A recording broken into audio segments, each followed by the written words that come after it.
Assalamualaikum, hörmətli qərindaşlar. Şərq Türkistan Sürgündü Hökuməti televiziyasının xəbərlər proqramısını kürsünlarını qızğın qarşı alırıq. Tövəndə diqqətinizə təfsili məzmunlarını sunumuz.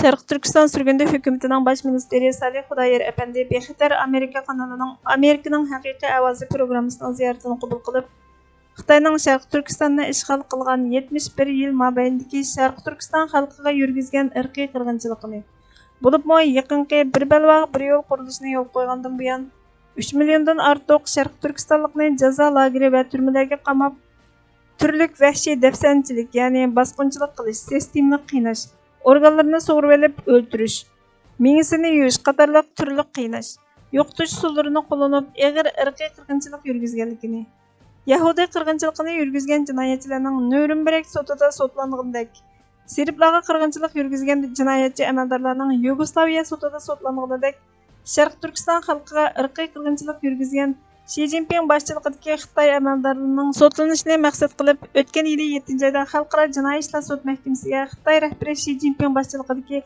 jinoyatchi amaldorlarning Şərq Türkistan xalqiga yurgizgan irqiy qirg'inchiligiga aloqador dalil isbotlarni topshirganligini, Xalqaro jinoiy ishlar sud mahkamasining bultur 12-oyda dalil isbotlarning yetarli bo'lmasligi, Xitoyning Xalqaro jinoiy ishlar sud mahkamasiga a'zo emasligidan boshqarish huquqining yetmaydiganligini, bu yil kirgandan buyon advokatlarning yangi dalil isbotlarni, ya'ni 2016-yildan 2018-yilgacha bo'lgan oralikda Xalqaro jinoiy ishlar sud mahkamasiga a'zo davlat Tojikistonda yashayotgan Uyg'urlarning xalqaro jamiyatning diqqatini qo'zg'amaslik uchun har 10 Uyg'urni bir guruh qilib chegaradan qo'g'lab majburiy Sharq Turkistonga qaytarib, sonini 3000 dan 100 ga tushirib qo'yganligini, Tojikiston chegarasi ichida harbiy baza qurib, Tojikiston chegarasini butunlay kontrol qilib olganligini, bu dalil isbotlarni Xalqaro jinoiy ishlar sud mahkamasiga yaqinda sunganligini, davlatlarning Xitoyning irqiy qirg'inchiligini davomlashtirishi uchun yeshil chiroq yoqib berayotganligini, 2022-yillik Beijing qishloq olimpik tantarbiya musobaqasini boykot qilishga chaqirganligini aytdi.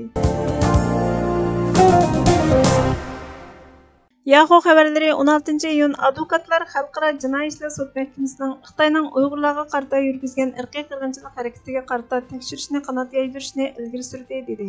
Xabarda surgundagi Uyg'ur rahbarlariga vakolatan harakat qiladigan bir qonun guruhi Xalqaro jinoiy ishlar sudidan yana bir qatam Xitoyning Sharq Turkistondagi Uyg'ur va boshqa turkiy millatlarni keng ko'lamda tutib turishni tekshirishni talab qilganligini, advokatlarning prezident Xi Jinpingning irqiy qirg'inchilik va insoniyatga qarshi turish jinoyati bilan ayblanishini ilgari surganligini, Xitoyning Sharq Turkistonga qo'shni davlat Tojikistonda yashayotgan Uyg'urlarni nishon qilib, majburiy qaytarib ketganlikdan iborat qilmishlarni o'ttirg'a qo'yganligini, azaldan ko'rilib va anglanib boqmagan dalil isbotlarni yig'ganligini, Xalqaro jinoiy ishlar sud mahkamasining yangi dalil isbotlarni topshirishdan ilgari Xitoy Xalqaro jinoiy ishlar sud mahkamasiga a'zo davlat bo'lmaganligi uchun dalil isbotning yetarli bo'lmaganligidan tekshirishni rad qilganligini, Sharq Turkiston Sürgündü Hökuməti va Sharq Turkiston Milliy Uyg'un şirkatiga vakolatan Xalqaro jinoiy ishlar taftish mahkamasi taftish organlariga g'oyat zo'r dalil isbotlarning sunilganligini, sudning Uyg'urlarning Xalqaro jinoiy ishlar sud mahkamasini e'tirof qilgan davlatlardan tutqun qilinib,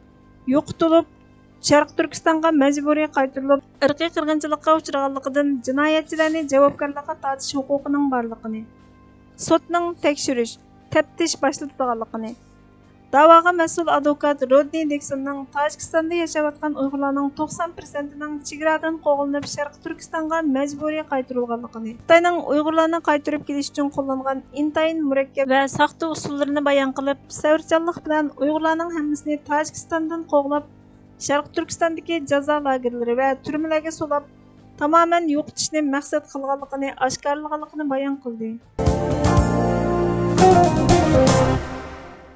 Belgiya parlament a'zolari seshanba kuni Xitoyning Sharq Turkistondagi Uyg'ur va boshqa turkiy millatlarga qarata yurgizayotgan qilmishlarini og'ir irqiy qirg'inchilik xavfi deb qaror qilganligi to'g'risida ogohlantirib, G'arbning Xitoyga bo'lgan besimini oshirdi.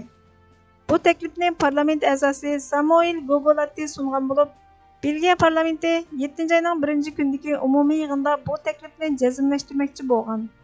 Xitoy diplomatiya ministrligining bayonotchisi Zhao Lijian chorshanba kuni, ya'ni bugun Belgiyadagi parlamentning bu harakatining atalmish Xinjiangdagi ijtimoiy muqimlikqa va Xitoyning taraqqiyotiga buzg'unchilik qilishni maqsad qilganligini aytib, Samoil Gogolatiga yolg'onchilik va yolg'on uchurlarni yomon g'arazda tarqitib, Xitoyning egilik huquqi va manfaatiga ig'ir ziyon yetkazdi deb haqorat qilgan. Shundaqla o'zicha Belgiya parlament a'zolarini Xitoy Belgiya munosabatining umumiy ahvoliga ziyon yetkazishdan ogohlantirgan. Belgiyaning bu qarori Xitoyning Uyg'urlarga tutgan muomalasini irqiy qirg'inchilik deb tasvirlagan eng yangi qaror bo'lib qoladi ekan. G'azi Mustafa Kemal Atatürk biz yashashimiz uchun hur, mustaqil bir millatning bolasi bo'lishimiz kerak. Mustaqillik bir hayot masalasi degan. Vatani mustaqil bo'lmagan millat qulga qulchilik qilib yashashga majbur bo'ladi.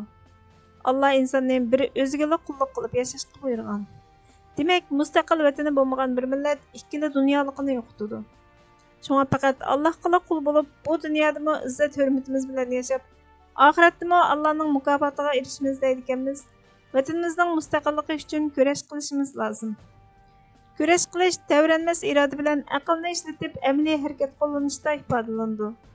Bu yerda qat'iy amal qilgan bir prinsipning borligini idrok qila olsak, hammamiz birlikda birlashib harakat qila olamiz. Hurmatli ko'ruvchilar, xabarlarimizni ko'rganingiz uchun ko'p rahmat. Kelar qitimqi programmamizda ko'rishguncha Allohga omonat bo'lgaysizlar.